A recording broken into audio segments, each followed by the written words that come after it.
Good morning. Thanks for joining us. I want to share a funny story. Well, I think it's funny. You can decide whether you think it's funny. But it's also got a great point to it. I pick it up from Bob Goff.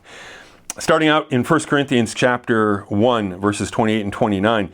God chose the lowly things of this world and the despised things so that no one may boast before him. Kind of the moral of the story is God can use anybody. So Bob Goff says when he was in high school, he used to get free bus rides to the ski slopes.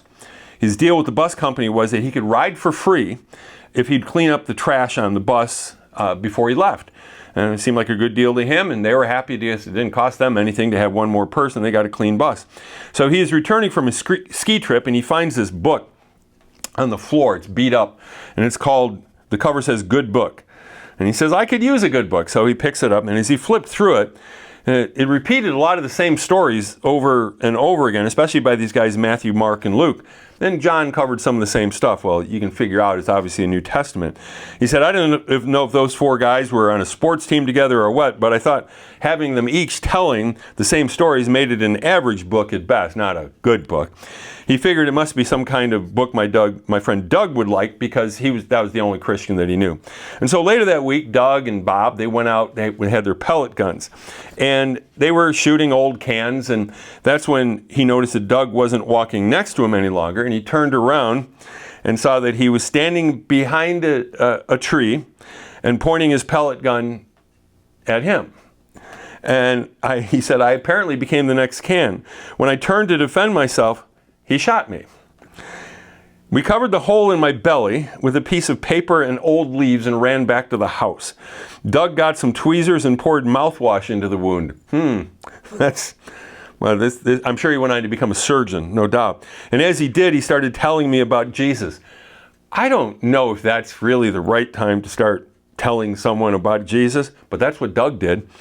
I didn't think you were allowed to shoot pellets at your friend if you went to church, but if that was part of it, Goff says, I was in. We eventually got the pellet out, put a Band-Aid on it, and swore to never tell anybody until he put it in a book, and probably he'll sell 1 million copies of it. He figured if God could use a screwed up guy like Doug and have him follow Jesus, that he also figured that there was room for an even more screwed up guy like himself. I think that's a pretty fun story. See, sometimes we think that a person has to have it all together and then God will use us in big ways. But folks, if you read the scripture, you find out, just the four gospels right there. You've got Matthew, he was a tax collector. Mark, he was the reluctant disciple. He was a quitter. Luke, he was the outsider. He was the Gentile. John, he was just a fisherman. When he was a young man, he didn't even have a rabbi. So he catches on with Jesus. And I could go on and on. Mary Magdalene, there's just so many different people. Paul, don't let your past hinder your future. God can use anyone, no matter what you've got in your past. Sometimes we think it's only the people that have it all together. But do you know when Peter really sealed the fact that he was going to be a leader in Jesus' church? Is the day that he had the great catch of fish and he said to Jesus, just depart from me because I'm a sinful man. When he really realized how messed up he was, Jesus said, you're my guy. God bless you. Have a great week.